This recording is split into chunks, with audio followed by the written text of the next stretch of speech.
Members of the House Freedom Caucus have ousted Congresswoman Marjorie Taylor Greene from their conservative group. Indeed, this is the first time that's ever been known that they've booted somebody. But her colleagues were furious over how she supported Speaker McCarthy and the debt ceiling deal with President Biden. She's also known for many other antics. She was feuding with another conservative, Lauren Boebert, and she has basically once been considered an outlier for many of the extremist MAGA views.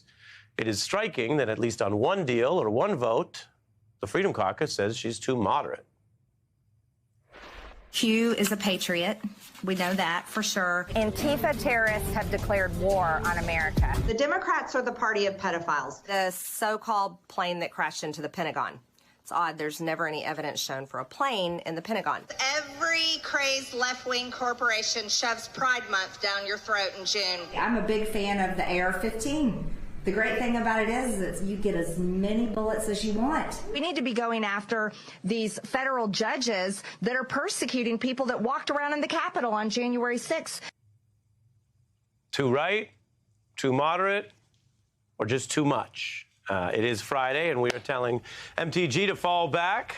That's what we do on Fridays here on Fallback Friday. And guess who's here? Yes, John Salley, the four-time NBA champ, first player in NBA history to win championships with 3 different franchises. Maybe he was the common denominator. And the first to win championships in 3 different decades. The Detroit Pistons were the epitome of the physical, tough, hard-nosed brand of half-court basketball. They had big, strong guys in Laimbeer and Mahorn, Rodman, Sally. Mahorn told me how to elbow and said, if you hit somebody, do it on purpose. Wow. John Salley talking that talk. That was, of course, from the acclaimed Last Dance. I see he's repping Georgia today. We'll get into that. He also was in the Bad Boys film and has hosted TV series over many years. And as if that wasn't enough, guess who's back? Jason Johnson, the MSNBC analyst, professor of politics, journalism at Morgan State University, contributor to the Griot, host of the Slate podcast, A Word with Jason Johnson. But, and I hate to do this, but no rings on his finger. None. No rings, John. Jason has no rings out here. None here. I have none. How you doing, John? My life is grand. Thank you for having me, Ari. I love having you. We're going to get into it all. Jason's been around here a few times, so I'll let him go. What's your first fallback, sir? My first fallback is for Canadian courts, Ari. Okay. For Canadian courts, we have to watch what they're doing. A Canadian court has ruled that a thumbs-up emoji can be a binding contract. Essentially, emojis now can be a binding contract. You had a farmer who sent a thumbs up to a contractor, and he said, hey, I was just acknowledging receipt of the contract. They're like, no, no, no. That's saying you agreed to the contract, and he now has to pay over $60,000.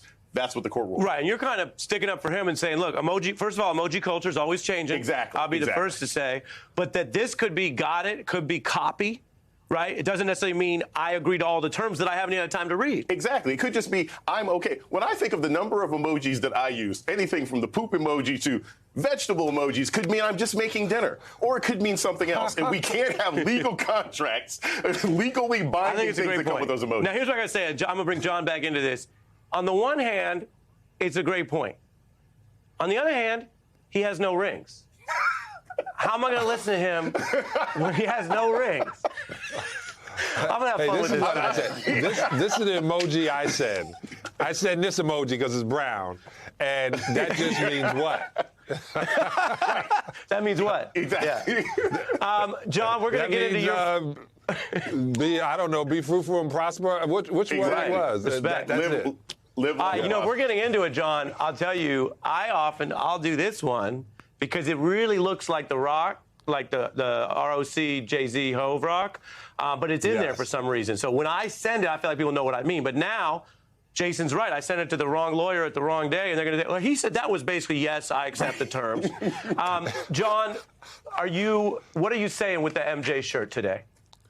So this MJ shirt is made by this company I just got involved. He got the gold teeth and the gold chains because everybody's talking about LeBron and Kobe. And I just want them to remember that the GOAT right here is, you know, he's now a part. You know, he got gold teeth and chains. I mean, so maybe you finished the lyric. So well, if he's the GOAT, why'd you try to If he's the GOAT, why did the bad boys try to injure him so much? No, we didn't try to injure him. We made him better. If you watch The Last Dance, he said he would not have been who he was. Yeah, he did. He did the strength conditioning. Listen, a caterpillar doesn't become a beautiful butterfly unless that butterfly fights to get out of the cocoon. If he's this let out of the cocoon, he won't be able to fly. Yes, always. First bars. of all, always bars. First of all, fair point. Second of all, I love how you made that, how you got us there. And yeah, Last Dance was incredible. There was the sort of the look at your team as well was incredible. And as mentioned, you've been on many. But I heard you have a fallback that relates to something you know all about, which is dealing with big crowds. Yeah, I have a fallback on big crowds. When I saw they're throwing things on stage, girl got hit in the eye. She got stitches. I'm glad my guy got a felony account for throwing the phone. One, I don't know why you would throw a $400 phone at somebody in the first place. But they're throwing everything. They threw something at my man, AB, and they threw a football at him. He caught it. Right. Now, that was cool because he knows how to catch footballs. But I think the audience should stay the audience.